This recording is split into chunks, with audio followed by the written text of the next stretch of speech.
자, 이 시간에 우리 다시 한번 인사 나누도록 하겠습니다. 우리 온라인으로 예배드리고 또 섭섭한 마음이 있지만 우리 마음을 다해서 한번 인사 나누겠습니다. 샬롬, 샬롬, 예, 샬롬. 네, 조금 우리 정부에서 단계를 조금 낮췄지만 좀 더 낮아져야 우리가 비대면과 대면 예배를 또 공유할 수 있을 것 같습니다. 이번 주까지 온라인으로만 예배드리고 한 주간 또 추이를 보고 여러분에게 또 광고하도록 하겠습니다. 바라기는 다음 주에는 비대면, 대면 이렇게 조금 섞어서 예배드릴 수 있는 환경이 됐으면 참 좋겠다는 생각을 하게 됩니다. 하지만 또 이 확진자 수가 쉽게 줄어들지 않기 때문에 또 방역 수칙을 잘 또 지켜야 될 것 같습니다. 우리 샬롬의 언어 함께 연습하도록 하겠습니다. 가슴에 손을 얹고 세 번씩 우리 설 명절 지났으니까 새해 새로운 마음을 하듯이 샬롬의 언어 함께 연습합니다. 나는 하나님의 사랑받는 자다. 나는 하나님의 사랑받는 자다. 나는 하나님의 사랑받는 자다. 그래, 그럴 수도 있지. 그래, 그럴 수도 있지. 그래, 그럴 수도 있지. 이제 현재를 살자. 이제 현재를 살자. 이제 현재를 살자. 몇 주 전에 저희 아버님을 모시고 병원에 진료가 있어서 갔습니다. 진료를 보기 위해서 의사 선생님이 그 순서를 기다리는 동안 제가 이렇게 둘러보니까 저희 같이 이렇게 진료를 보기 위해 오신 분들이 참 많더라고요. 그분들이 이렇게 보면서 여러 가지 생각의 맥락은 없는데 갑자기 이런 생각이 들었습니다.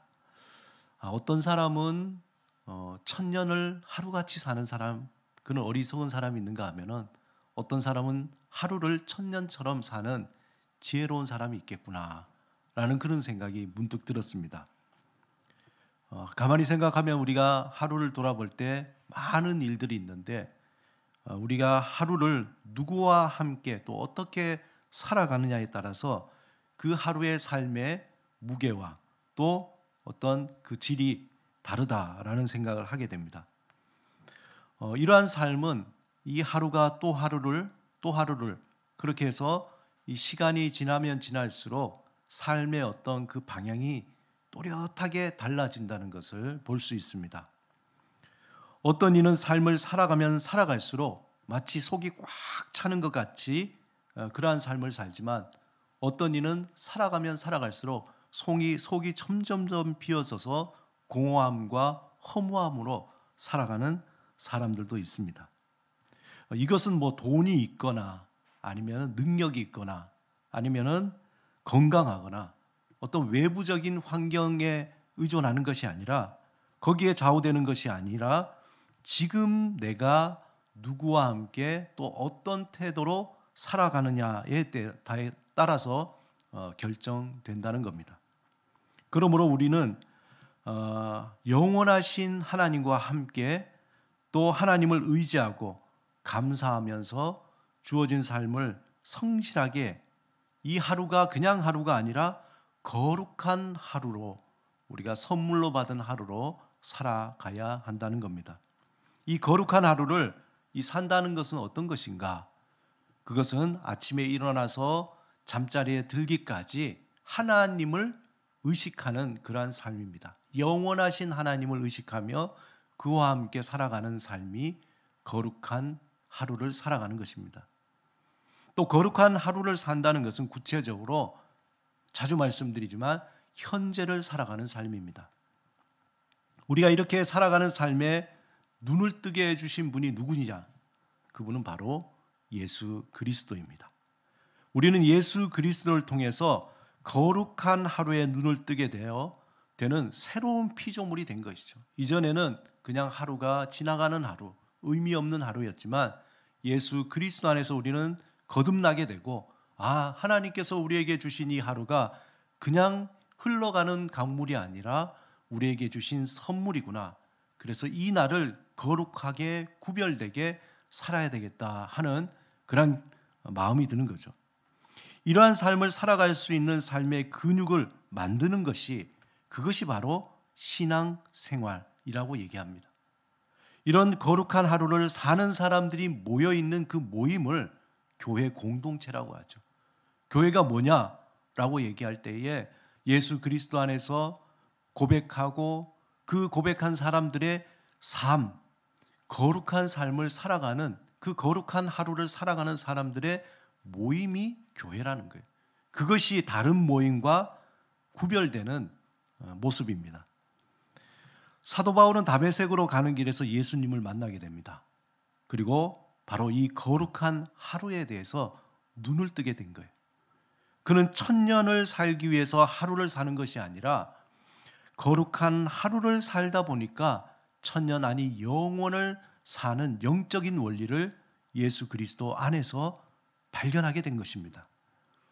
그는 얼마나 오래 사느냐가, 그 시간의 길이가 중요한 것이 아니라 얼마나 밀도 있게 삶을 사느냐라는 그 시간의 질에 대해서 눈을 뜨게 된 것입니다.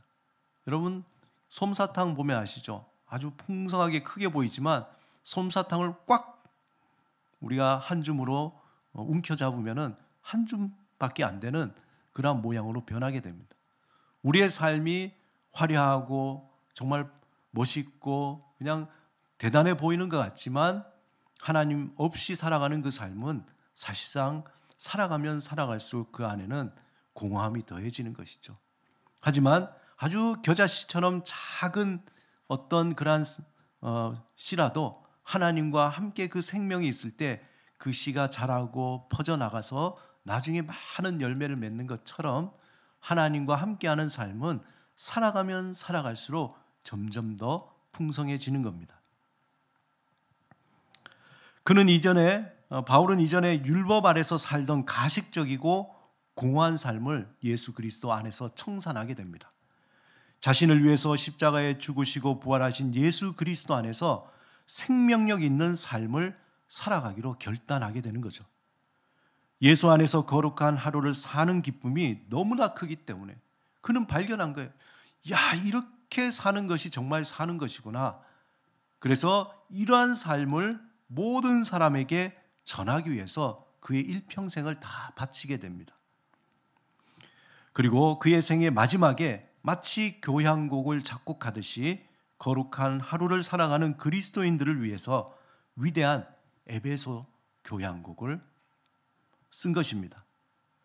지난주에 이어서 이번 주 교향곡 에베소, 심포니 에베소서의 2악장으로 세 가지 형식이 이 안에 담겨져 있습니다.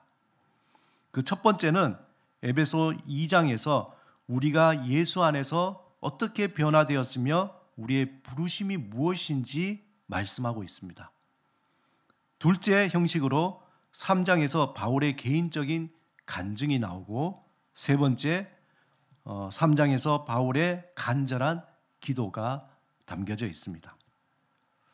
그럼 에베소서 2장 첫 번째 형식으로 바울은 우리에게 먼저 생각하라, 그렇게 2장 11절에 말씀하고 있습니다. 생각하라. 본문 11절에서 13절을 제가 다시 한번 읽어보겠습니다. 그러므로 생각하라. 너희는 그때 육체로는 이방인이요 손으로는 육체에 행한 할례를 받은 무리라 칭하는 자들로부터 할례를 받지 않은 무리라 칭함을 받은 자들이라. 그때 너희는 그리스도 밖에 있었고 이스라엘 나라 밖의 사람이라. 약속의 언약들에 대하여는 외인이요 세상에서 소망이 없고 하나님도 없는 자이더니 이제는 전에 멀리 있던 너희가 그리스도 예수 안에서 그리스도의 피로 가까워졌느니라. 제가 여러분에게 PPT 그림 한 장을 보여드리겠습니다. 한번 보시면은 괄호인데요. 괄호입니다. 바울은 먼저 우리에게 너희는 이전에 괄호 밖의 사람들이라 그렇게 얘기하는 것과 마찬가지입니다.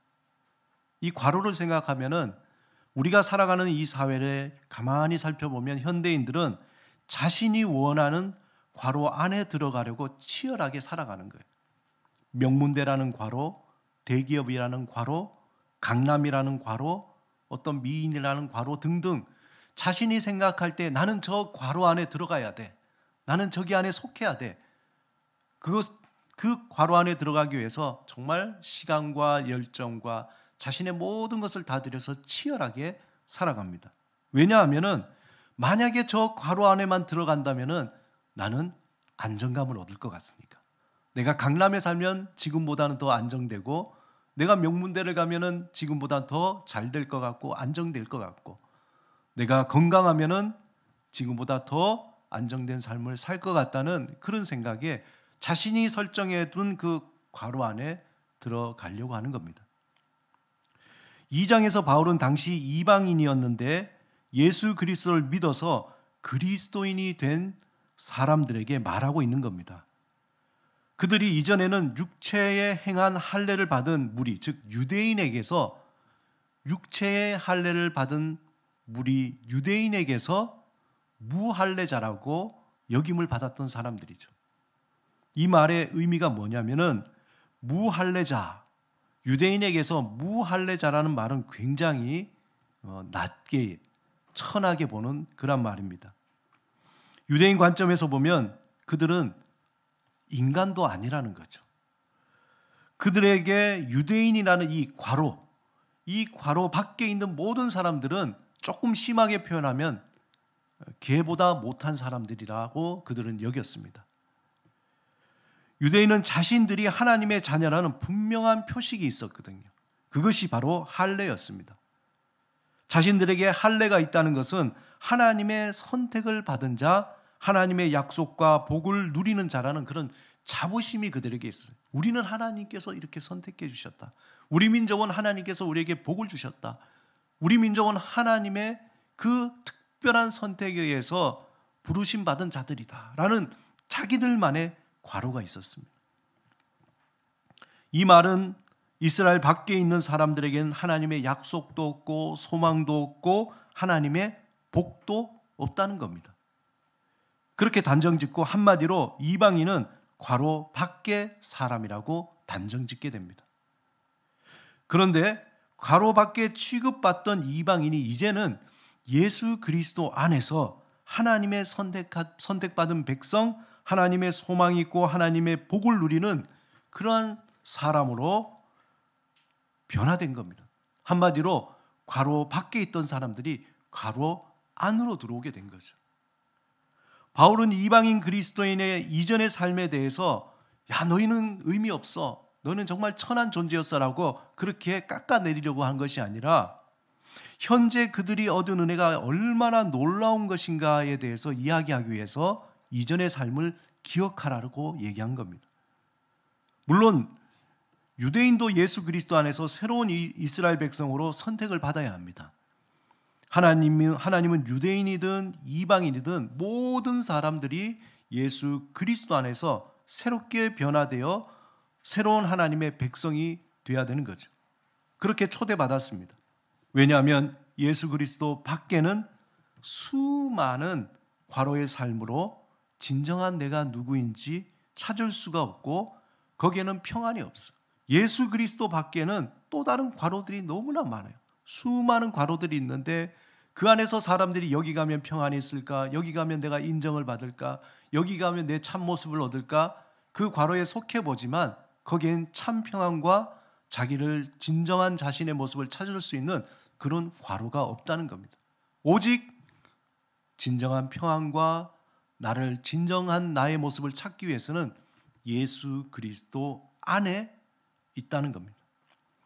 예수 밖에 있었던 우리는 허물과 죄로 죽었던 자였습니다. 또한 공중 권세 잡은 자에 이끌려서 살았던 자였죠. 태어나면서부터 하나님의 진노를 받은 자들이었습니다. 그런 우리가 이제 예수 그리스도 안에서 새로운 피조물, 새로운 신분이 되었으며 하나님과 새로운 관계가 되었다는 겁니다. 아마 여러분 혹시 가면 우울증이라고 들어본 적이 있습니까? 가면 우울증, 마스크드 디플레이션이라는 이러한 병인데 요즘에 이제 많이 매체에 나타나지 않지만 예전에 많이 나왔습니다. 가면 우울증 또는 스마일 마스크 증후군이라고 하는데 사람들 앞에서 막 웃어야 되는 그런 직업들 있죠. 여러 가지 뭐 웹판원이라든지 아니면은 텔레마케팅이라든지 어떤 여러 가지 감정 노동자라고 얘기하잖아요. 그런 사람들 앞에서 그렇게 웃어야 되는 그런 사람들이 실상은 마음은 너무나 힘들고 어려운 거죠. 이게 심해지면은 이러한 가면 우울증이 생긴다는 겁니다. 다른 사람에게 자신은 매우 행복하고 밝고 화사하게 보여야 되는 그런 직업, 거기에 많이 나타나는 그러한 증후군입니다. 그런데 가만히 생각하면은 꼭 그런 사람뿐만 아니라 우리도 자주 이런 어떤 가면 증후군 같은 모습을 그런 어떤 현상을 경험할 때가 있습니다. 그래서 사람들은 자신의 안정감, 이런 가면은 쓰지 않고 정말 나의 모습을 있는 그대로 내어주고 보여줘도 부담이 없는 그런 곳에 속하기를 원하는 거죠. 어떻게 보면 많은 사람이 동호회를 합니다. 뭐 사진 동호회, 여행 동호회, 산악 동호회, 어떤 거래적인 그런 만남이 아니라 내가 정말 이렇게 빗장을 풀고 가도 나를 받아주고 웃어주고 함께 울어줄 수 있는 어떤 그런 모임, 그런 데를 가는 이유 중에 하나는 이런 나만의 쓴 이 가면을 벗어버리고 싶은 겁니다. 한마디로 서로 거래로 관계를 맺는 이익 집단에 속하기보다 서로의 가면을 벗고 만날 수 있는 그런 공동체에 속하고 싶은 거죠. 오늘 본문 11절, 12절에 바로 이런 상태에 있는 인간의 모습을 보여주고 있다는 겁니다. 유대인이 이방인을 자신의 괄호 밖으로 취급하듯이 우리가 살아가는 수많은 괄호 밖에 내쳐진 그 느낌으로 살아가는 삶의 모습이 그렇다는 거죠. 이러한 인간의 문제를 해결하기 위해서 하나님은 예수 그리스도 안에서 새로운 괄호를 열어놓으셨습니다. 13절에 보면은 이제는 전에 멀리 있던 너희가 그리스도 예수 안에서 그리스도의 피로 가까워졌느니라. 하나님은 예수 그리스도 안에서 자신의 가면을 벗고 살아갈 수 있는 새로운 만남을 열어놓으신 겁니다. 바울은 이 크신 은혜를 생각하라는 거예요. 너희가 예전에는 수많은 가면들을 쓰고 살았지 않았느니 이제는 예수 그리스도 안에서 그런 가면이 필요가 없어. 너희에 있는 그 모습 그대로, 너희 어떤 그 내면의 그대로 주님께 나갈 때 다 그것을 받아주시는 그 주님을 영접하라는 거죠. 그러한 새로운 삶을 살아가라는 겁니다. 그 안에서 너희의 모습이 치유가 되고 회복이 되고 자유하게 되고, 그래서 이 땅에서 새로운 삶으로 거룩한 하루를 살아가라는 것입니다. 그런데 수많은 가면을 쓰고 살아야 하는 인간의 삶에 불행하게도 이 세상의 어떤 것으로도 자신의 그 가면을 벗을 수가 없어요. 그것이 성경이 말씀하는 겁니다. 왜냐하면 인간은 하나님과 단절되어서 진실한 자신의 모습을 볼 수 없기 때문에 그렇습니다.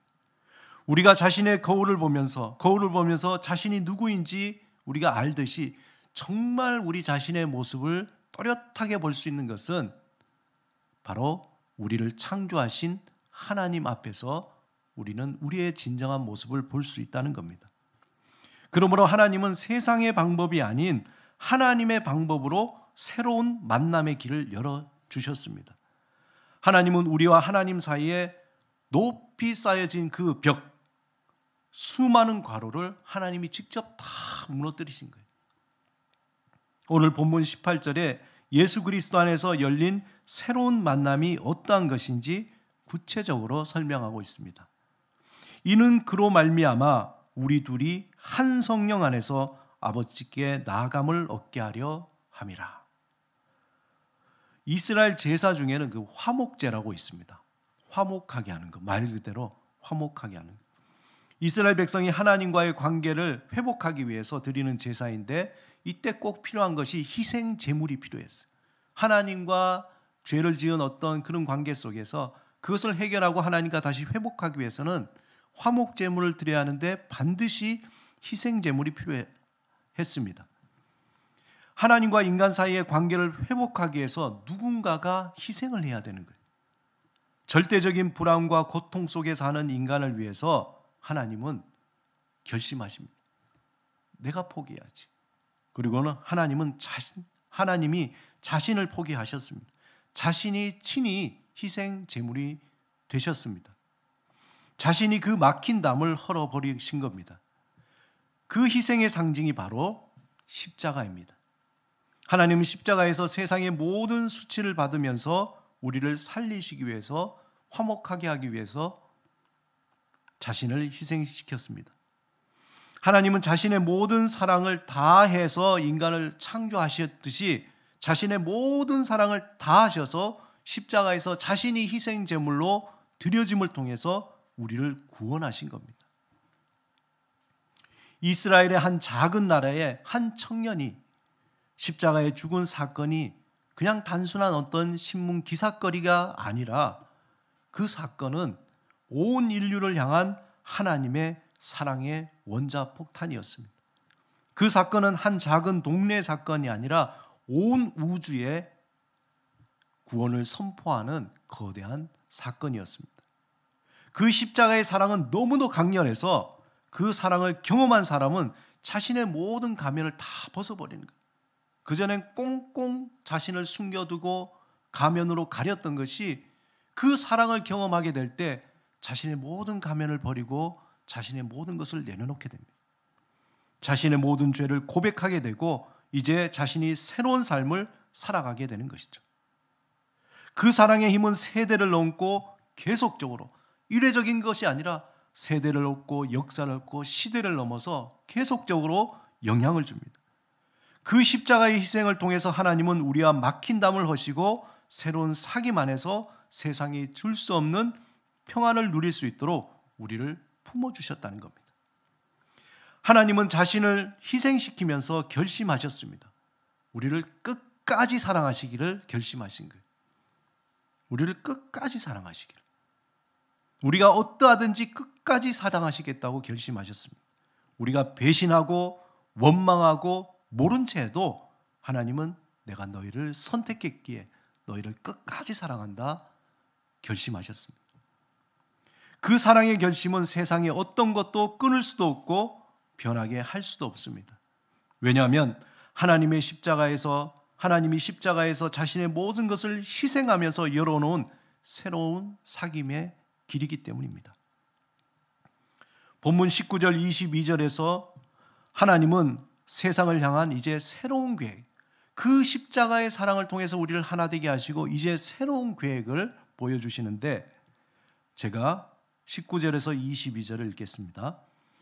그러므로 이제부터 너희는 외인도 아니요 나그네도 아니요 오직 성도들과 동일한 시민이요 하나님의 권속이라. 너희는 사도들과 선지자들의 터 위에 세우심을 입은 자라. 그리스도 예수께서 친히 모퉁이 돌이 되셨느니라. 그의 안에서 건물마다 서로 연결하고 주 안에서 성전이 되어가고 너희도 성령 안에서 하나님이 거하실 처소가 되기 위하여 그리스도 예수 안에서 함께 지어져 가느니라. 하나님께서 우리를 부르신 그 부르심은 이례적으로 끝나는 것이 아니라 특별한 누군가를 위해서만이 아니라 모든 사람을 위해서 이제 하나씩 그 구원의 사건들이 이루어지고 그것이 마치 성전이 하나로 이렇게 세워지는 것처럼 거대하게 그 구원의 사건이 진행된다는 겁니다. 모퉁이들이 되신 예수님을 중심으로 마치 건물이 지어져 가는 것처럼 하나님의 자녀들이 서로 연결되어서 성전으로 지어져 가는 모습을 그렸습니다. 이게 무슨 말입니까?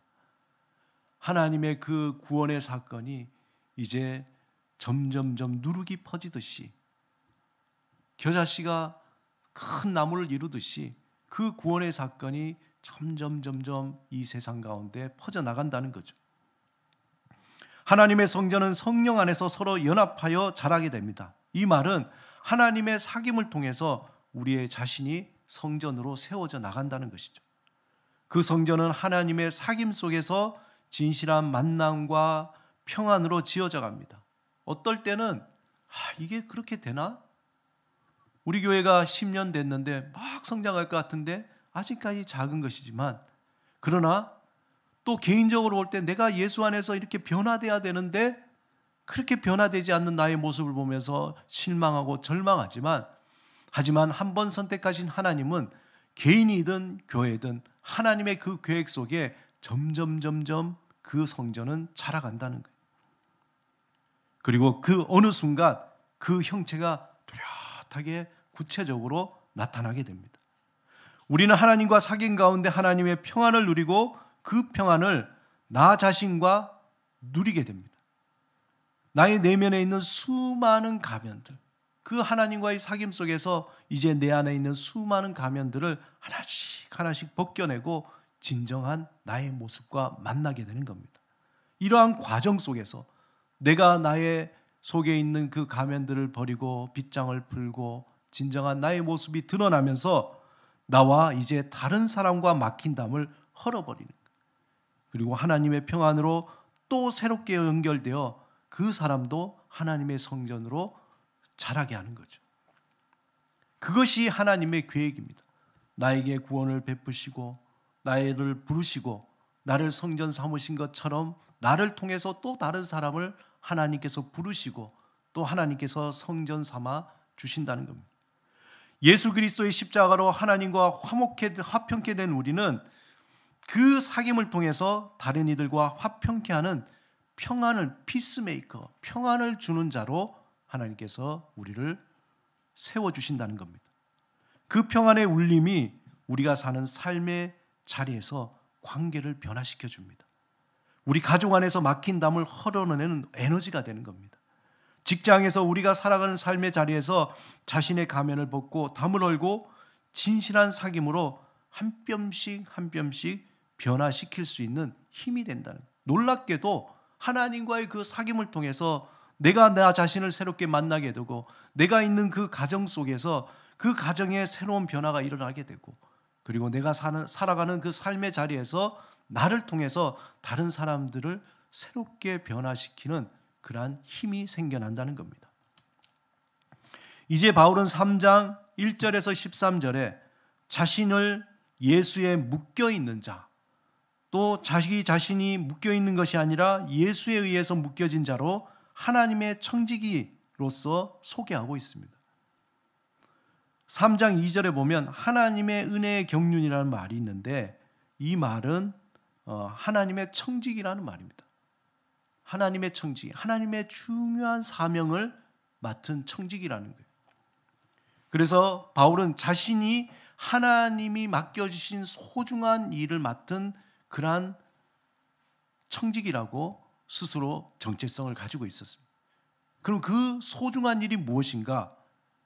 그것을 3장 3절에서 4절 이렇게 말합니다.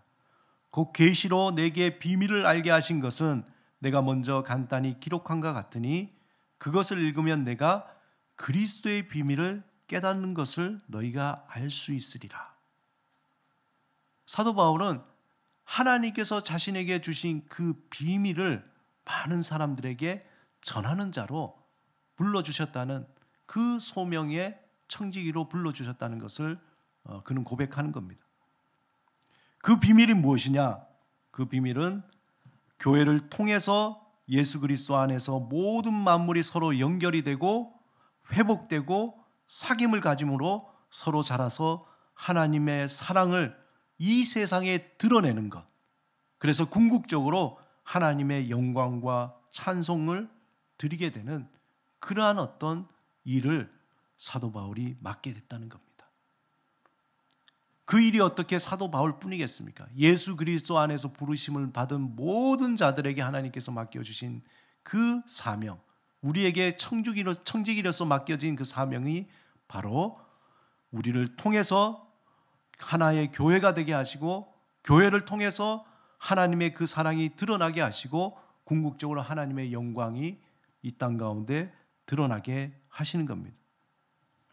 그러므로 하나님은 교회를 매우 소중하게 여기신 거예요. 비밀을 깨달은 자의 모임이 이 교회를 하나님은 보호하시고 풍성케 하시고 선한 길로 인도해 가신다는 겁니다. 교회는요, 사람이 이끌어가는 게 아닙니다. 하나님께서 이끌어 가시는 거예요. 하나님께서 교회를 통해서 끊임없이 하나님의 그 사랑과 영광을 드러내시는 거예요. 이제 바울은 하나님의 비밀이 하나님이 선택한 자를 통해서 궁극적으로 교회를 통해서 이 세상에 전해진다고 에베소 교인들에게 말하면서 그것을 그러면 어떻게 전할 것인가? 어떻게 전할 것인가? 독특한 방법을 말하고 있습니다. 그 방법이 뭐냐면은 어떤 기술적인 것이 아니라 하나님과의 사귐이라고 얘기하는 겁니다. 예수님도 바울도 사실 어떤 사역을 하는 것이 우선순위가 아니었습니다. 예수님과 바울에게 사역 전에 중요한 것은 하나님과 사귐이었습니다. 그것도 하나님과 깊은 사랑의 사귐이라는 겁니다. 이것이 바울이 에베소 교인들을 위해서 간절히 기도하는 제목이었습니다. 예수님은 아무리 바빠도 아무리 피곤해도 하나님과의 그 사귐의 시간을 놓치지 않았습니다. 왜냐하면 그 사귐의 시간이 바로 쉼의 시간이지만 하늘의 능력을 얻는 시간이기 때문입니다. 어떤 그런 기술적인 것이 아니라 하나님의 그 능력이 우리 안에 충만해지고 그 충만한 것으로 우리가 흘러넘쳐 하나님의 그 일을 행하게 된다는 거죠. 그 시간 하나님과의 깊은 사랑의 사귐을 통해서 예수님은 자신이 어떤 존재라는 것을 확실히 알았습니다. 예수님은 하나님과의 사귐을 통해서 한 가지, 너는 내 사랑받는 자라 라는 하나님의 음성을 깊이 들었던 겁니다. 하나님의 그 사랑받는 자라는 그 어떤 하나님의 음성, 그것이 능력이 되어서 예수님은 병자를 고치시고 이적을 일으키시고 사람들에게 다가갔던 겁니다. 예수님이 이적을 일으키고 병자를 고치시고 뭔가 말씀을 전했던 그것이 예수님답게 규정짓는 것이 아니라 이미 하나님께서 예수님을 통해서 너는 내 사랑받는 자라는 이것이 충만하기 때문에 그 충만함으로 예수님은 병자도 고칠 수 있고 또한 이적도 행할 수 있게 된 것입니다. 예수님은 단지 자신이 하나님의 사랑받는 존재라는 그것 하나만이 필요 충분 조건이었어요. 병자를 고칠 때 손을 이렇게 해야 되냐, 뭐 소리를 이렇게 질러야 되냐, 이런 거 필요 없는 거예요. 그래서 스스로 하나님과의 고독한 시간을 가지게 된 겁니다. 예수님은 많은 기적을 일으키면 일으킬수록 오히려 사람들을 떠나서 하나님과 고독한 시간을 가졌습니다. 그리고 하나님과 깊은 사귐을 통해서 세상의 그 헛된 소리들을 다 비워내고 하나님의 음성, 너는 내 사랑하는 자다. 그 한 소리를 마음속 깊이 충만하게 들었던 겁니다. 바울도 마찬가지입니다. 빌립보서 4장 11절 13절에 보면 바울은 이렇게 고백합니다. 내가 궁핍함으로 말하는 것이 아니니라. 어떠한 형편에든지 나는 자족하기를 배웠노니 나는 비천에 처할 줄도 알고 풍부에 처할 줄도 알아. 모든 일 곧 배부름과 배고픔과 풍부와 궁핍에도 처할 줄 아는 일체의 비결을 배웠노라. 내게 능력 주시는 자 안에서 내가 모든 것을 할 수 있느니라. 여기서 바울은 자신이 슈퍼맨이라고 자랑하지 않습니다. 오히려 그는 능력 주시는 자 안에서 모든 것을 할 수 있다는 말, 즉 나의 정체성은 내가 무슨 능력을 나타내는 것이 아니라 내가 예수 그리스도 안에 있기 때문에 나의 정체성이 있다는 거예요. 구체적으로 그는 하나님과의 그 사귐 속에 있어야지 우리가 무엇을 할 수 있다는 것을 강조하는 겁니다. 그래서 바울은 오늘 본문에서 16절 19절에서 에베소 교인들을 향해서 하나님, 에베소 교인들이 그 하나님의 비밀을 지키기 위해서 물질을 주십시오, 그들에게 자동차를 주십시오, 뭘 주십시오, 이런 기도가 아니라 오히려 바울은 16절에서 19절에 이렇게 기도합니다.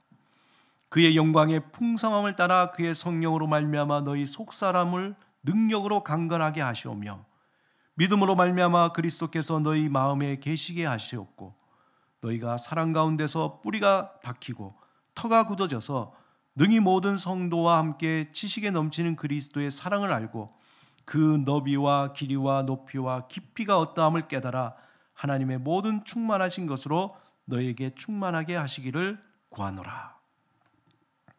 바울은 우리의 겉모습이 아니라 우리의 속사람, 즉 영적으로 강건하여지기를 강구하는 거예요.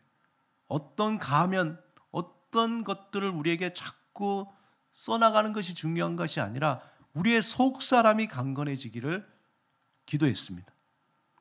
우리의 속사람은 하나님과 사귐 속에서 하나님의 풍성함이 넘쳐 흘러서 그래서 성령을 통해서 강건하게 된다는 거예요.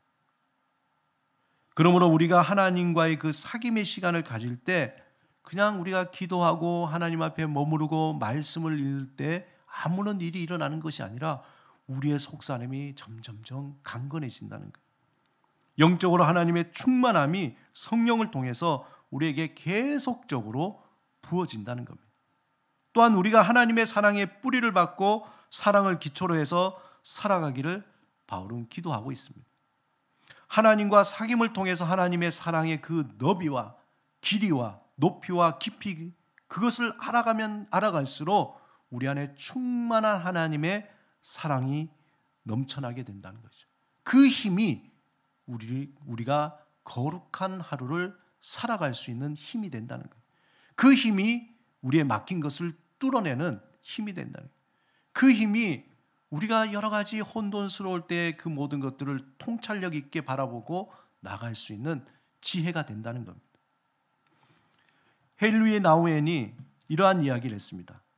사역 이전에 하나님과의 사귐이 먼저고 하나님이 우리 가운데 일할 수 있는 공간을 만들어야 한다고 말했습니다.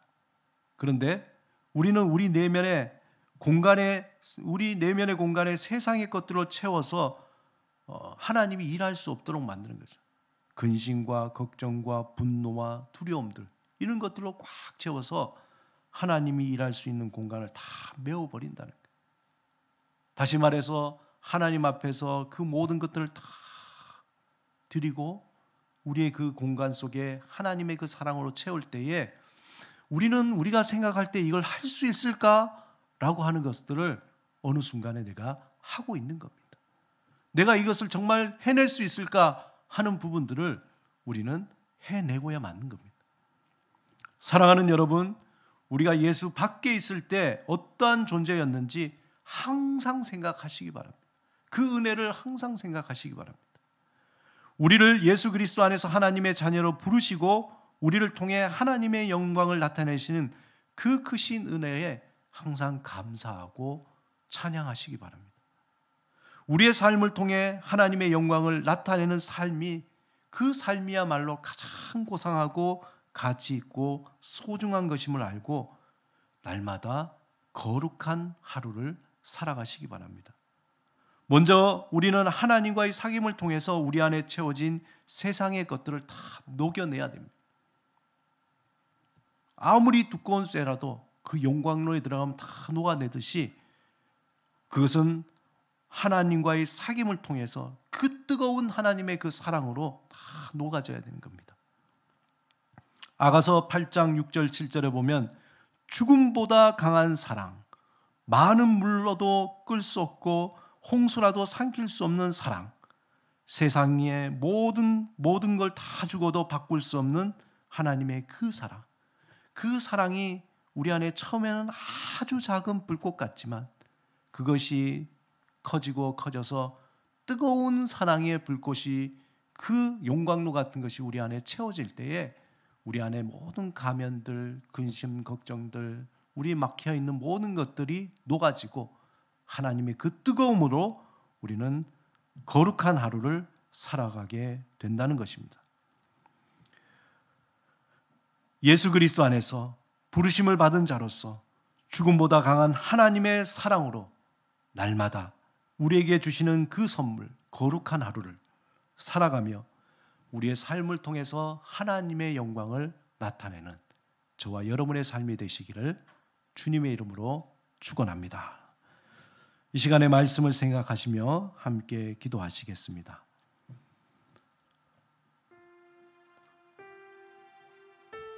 하나님이 우리에게 주신 삶은 어떻게 보면 하루입니다. 하루를 살아내면 또 하루의 선물을 주시고 또 하루를 살아내면 또 하루의 선물을 주십니다. 그러므로 이 시간에 기도할 때 주님, 그 하루를 살아낼 수 있는 하나님의 뜨거운 사랑을 우리에게 부어주시옵소서. 그 믿음으로 살게 하옵소서. 그 사랑으로 많은 사람들에게 전하게 하옵소서. 이 시간에 침묵으로 기도하겠습니다.